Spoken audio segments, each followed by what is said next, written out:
형제자매 여러분, 내가 말하려는 것은 이것입니다. 살과 피는 하나님 나라를 유산으로 받을 수 없고 썩을 것은 썩지 않을 것을 유산으로 받지 못합니다. 보십시오. 내가 여러분에게 비밀을 하나 말씀드리겠습니다. 우리가 다 잠들 것이 아니라 다 변화할 터인데 마지막 나팔이 울릴 때에 눈 깜빡할 사이에 홀연히 그렇게 될 것입니다. 나팔 소리가 나면 죽은 사람은 썩어 없어지지 않을 몸으로 살아나고 우리는 변화할 것입니다. 썩을 몸이 썩지 않을 것을 입어야 하고 죽을 몸이 죽지 않을 것을 입어야 합니다.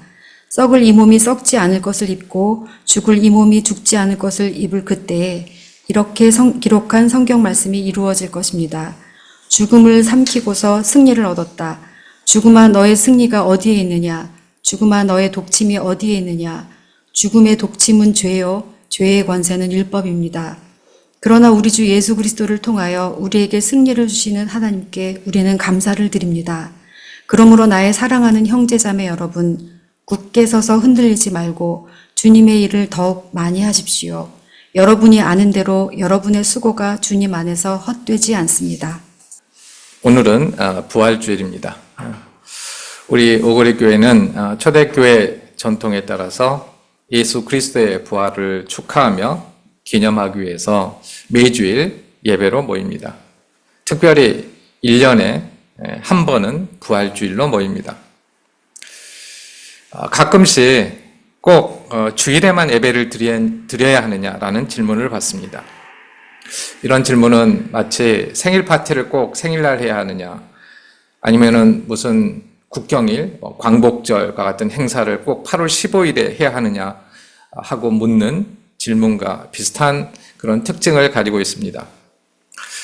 생일 파티를 생일이 아닌 날 해도 상관은 없죠. 그리고 광복절 행사를 굳이 8월 15일이 아니라 8월 13일이나 8월 10일에 한다고 해서 일제 식민지에서 해방되었다는 사실이 바뀌거나 또 해방으로 인한 기쁨이 작아지지는 않을 것입니다. 이렇게 생각하면 예배를 꼭 주일날 드려야 할 필요는 없을 것 같습니다. 그럼에도 불구하고 생일 파티를 생일날 하고 또 8월 15일에는 나라의 해방을 축하하는 그런 행사를 하는 데는 이유가 있습니다. 주일날 저희가 그리스도인들이 함께 모여서 예배를 드리는 것도 이유가 있습니다. 합당한 형식은 그 내용을 강화하고 잘 보존해주는 그런 역할을 합니다. 주일은 주님의 날이라는 이 말을 줄여서 쓰는 용어인데요. 2000여 년 전에 우리가 주님으로 믿는 또 주님으로 고백하는 예수 그리스도께서 죽음을 이기시고 부활하신 날에 붙여진 그런 이름입니다. 그리스도가 인간이 되셔서 우리의 죄를 대신해서 죽으시고 다시 부활하셨다는 사실은 그리스도인이 믿는 복음의 핵심입니다. 그리고 이 핵심을 어떻게 하면 잘 이해하고 기억하고 보존할까? 이런 생각 가운데서 초대교회 성도들은 자연스럽게 이 놀랍고 신비로운 사건이 일어난 그 날, 그 요일에 함께 모였습니다. 오늘날에도 우리가 사회적으로 또는 공동체적으로 기억해야 할 사건이 있으면 그 사건이 일어난 날을 기념일이나 추모일로 정해서 함께 모입니다. 혹시 2월 18일이 무슨 날인지 아십니까? 2월 18일. 오래된 일입니다. 2003년 192명이 사망한 대구 지하철 참사가 일어난 날입니다. 4월 16일은 아마 기억하실 것입니다. 2014년 299명이 사망한 세월호 참사가 일어났습니다. 6월 29일은 기억하시나요? 1995년 502명이 사망한 삼풍백화점 붕괴 사고가 있었습니다. 이 외에도 많은 사건들이 있었습니다. 그런데 전 국민을 충격과 슬픔에 빠뜨린 사건도 시간이 지나면 잊혀집니다. 한 사건은 다른 사건에 의해서 대체됩니다.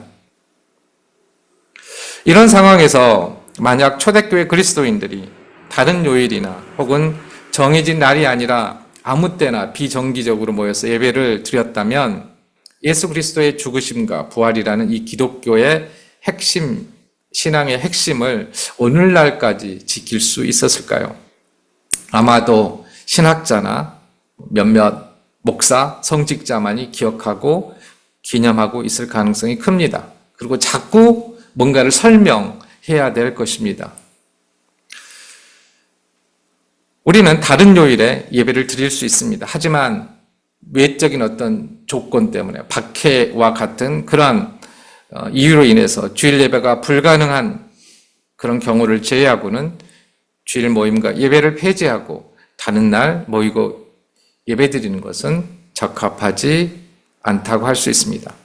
사람은 쉽게 잊는 존재이기 때문입니다. 이런 의미에서 매주일, 특별히 부활주일은 기독교 복음의 핵심인 예수 그리스도의 죽으심과 부활이라는 이 진리를 거듭 확인하는 날이라고 할 수 있습니다. 이 부활에 대한 말씀을 전할 때마다 제가 직면하는 어려움이 있습니다. 이거는 어떤 식으로든지 설명을 하거나 여러분을 설득할 수 없다라는 것입니다. 저도 이 선포된 말씀 앞에 저 자신도 함께 서서 받아들일 수밖에 없다라는 사실입니다. 그게 한편으로는 굉장히 당혹스럽고 또 한편으로는 그러기 때문에 진리라는 생각을 하게 됩니다. 오늘은 우리 주님께서 죽음을 이기시고 부활하셨습니다. 정말로 주님께서 부활하셨습니다라는 선포가 어느 때보다 크게 외쳐지는 날입니다. 매년 이 선포를 수없이 많은 사람들이 듣습니다. 이 선포를 듣고 그런데 우리 곽인숙, 김영준 성도님들처럼 기독교 진리를 더 알고 싶어서 학습교인으로 교인이 되기로 작정하신 분들도 계십니다. 이 학습교인은 아직 정식 교회 세례 교인이 되기 전에 기독교의 복음을 더 배우고자 하는 그러기로 작정한 그러한 교인들을 말합니다. 그러나 부활의 복음을 믿는 사람은 그리 많지 않습니다. 듣는 사람은 많지만 믿는 사람은 많지 않습니다. 어떤 사람들은 부활 자체보다는 부활이 정말로 있었느냐라는 것보다는 부활에 대한 소망이 더 중요하다라고 주장합니다. 그러니까 이렇게 주장하는 사람들은 실제로 예수님이 부활하지 않았어도 상관없다라고 말합니다.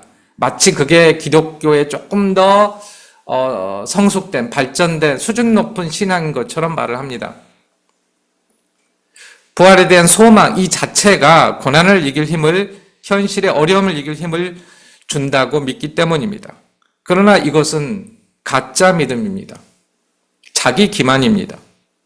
거짓을 진실이라고 스스로를 가스라이팅하는 것입니다. 참 이렇게 단론적으로 말하기 참 불편하지만 예수 그리스도의 부활을 믿지 않는 사람은 그리스도인이라고 말할 수 없습니다. 2000년 전 고린도 교회에서도 예수 그리스도의 부활을 믿지 않는 사람들이 있었습니다. 그래서 바울은 편지를 통해서 자신이 고린도 교회 성도들에게 복음으로 전한 말씀이 무엇인지를 다시 한번 상기시킵니다. 그 내용이 15장에 기록되어 있습니다. 그가 전한 기쁜 소식은 예수 그리스도께서 우리의 죄를 위해 죽으셨고 무덤에 묻히셨고 성경대로 사흘 만에 살아나셨고 게바와 베드로입니다. 게바와 12제자와 500명이 넘는 형제들에게 나타나셨다는 사실입니다. 진짜로 예수님이 죽었다가 죽으셨다가 살아나셨다라는 게 바울이 전한 기쁜 소식의 핵심이었습니다. 바울은 이 복음을 헛되이 믿지 않고 그것을 굳게 잡고 있으면 그 복음을 통해 구원을 얻을 수 있을 것이라고 말합니다. 그런데 왜 이 부활에 대한 복음이 특별히 중요할까요? 예수 그리스도의 죽으심과 부활은 단순히 우리가 그리스 로마 신화에서나 아니면 북유럽의 신화에서 볼 수 있는 신의 능력이 얼마나 큰지를 보여주는 그런 사건이 아닙니다. 예수님의 부활이 그를 믿는 사람에게 특별한 효과를 미친다라는 이 사실이 중요합니다. 바울은 그리스도가 부활하지 않으셨다면 자신의 선포도 고린도 교인들의 믿음도 헛된 것이라고 말합니다. 그들은 여전히 죄 가운데 있었을 것이기 때문입니다. 예수 그리스도가 죽으시고 부활하시기 전에 모든 사람에게는, 모든 인생에게는 오직 한 가지 길밖에 없었습니다. 선택의 여지가 전혀 없었습니다. 그것은 죽음에 이르는 길입니다.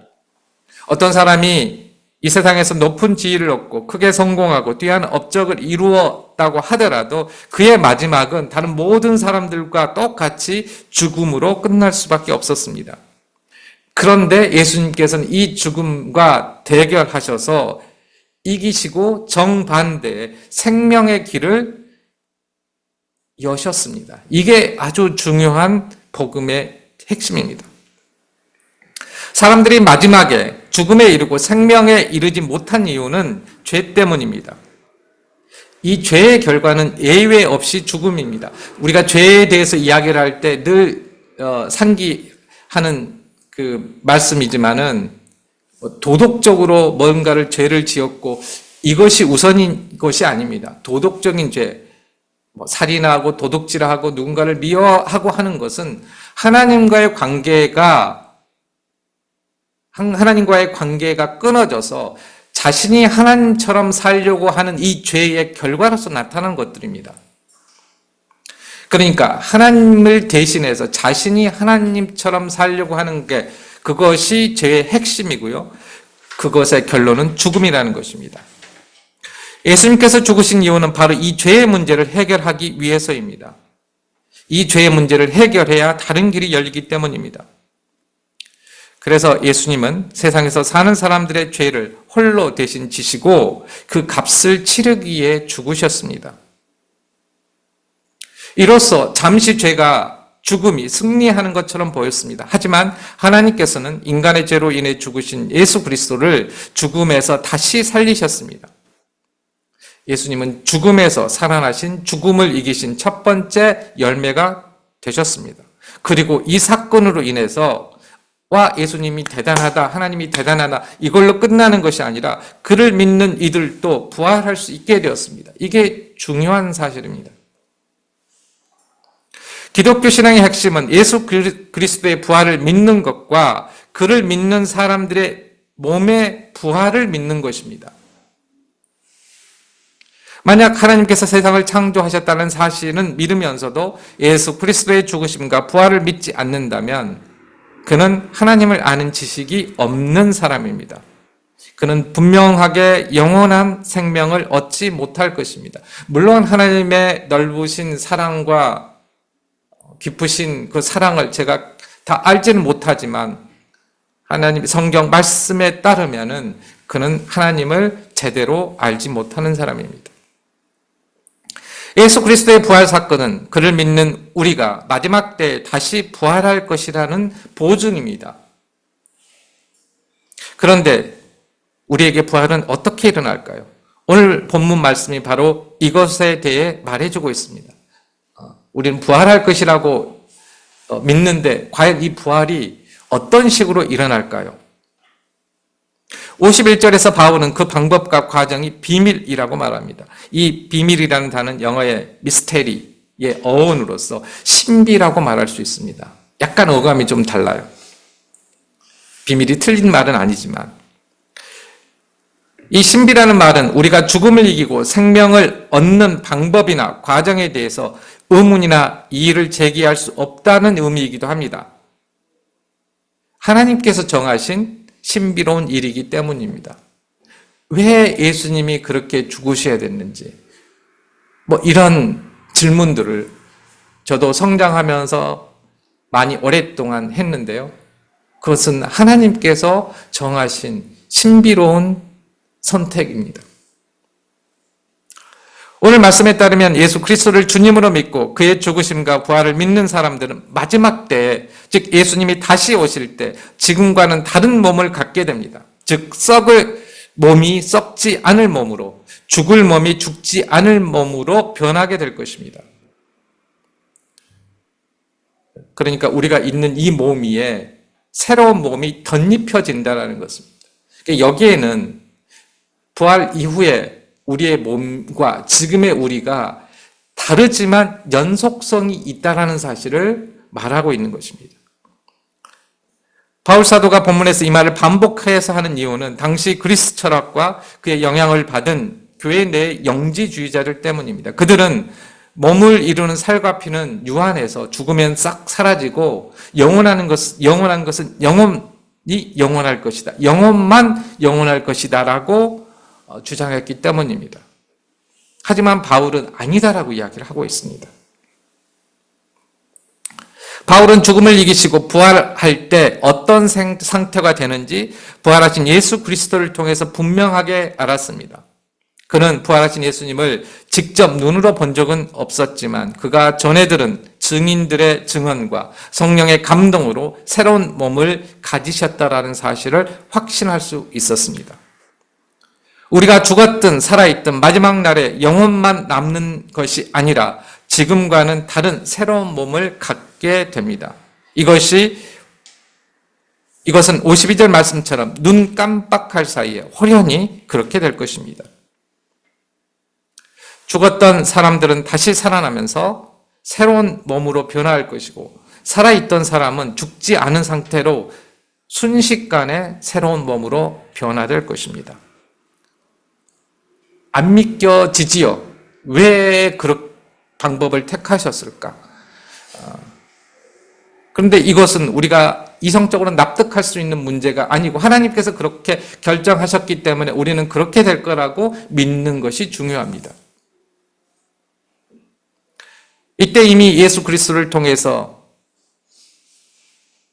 패배한 죽음이 최종적으로 패배할 것입니다.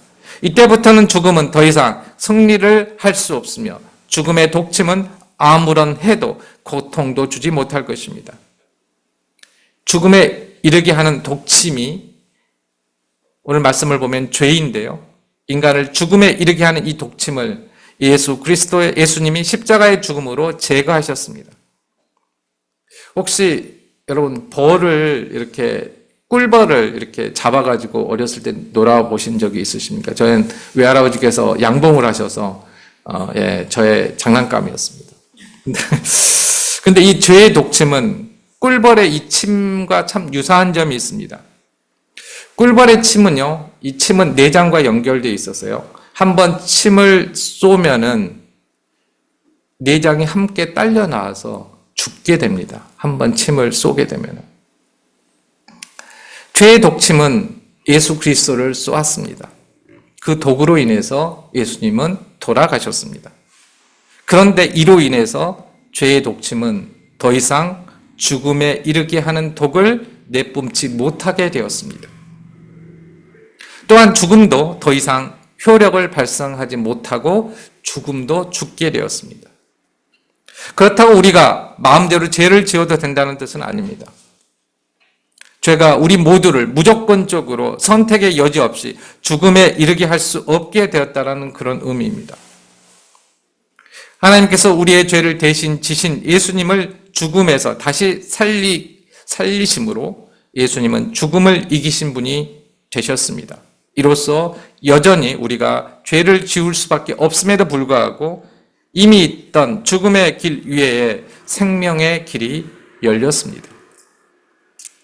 사랑하는 성도 여러분, 주일과 부활절은 바로 예수 그리스도를 통해 죽음을 이기시고 우리에게 생명을 주신 하나님께 감사를 드리는 날입니다. 예수 그리스도께서 우리의 죄의 문제를 해결하기 위해서 죽으셨지만 죽음을 이기시고 부활하셨습니다. 우리도 그와 똑같이 예수 그리스도와 똑같이 마지막 날에 부활할 것입니다. 이 말씀을 믿기에는 이 말씀은 정말로 벅차고 미스테리한 말씀입니다. 그러나 약속을 하셨습니다. 이 부활은 영원한 하나님 나라에 살기 합당한 썩지 않을 몸으로 변화하는 것입니다. 이 부활에 대한 믿음에 있어서 오거리교회 성도 여러분, 굳게 서서 흔들리지 마십시오.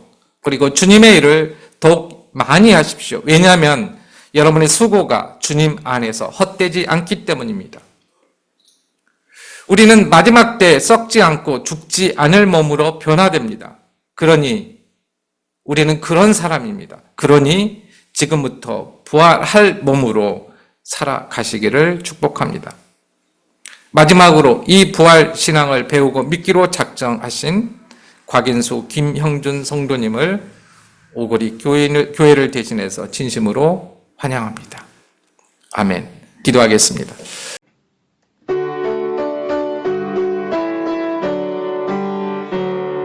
주여 우리 축복하소서. 당신의 평화를 주소서. 우리 위에 주의 손으로 주여 잡아주소서.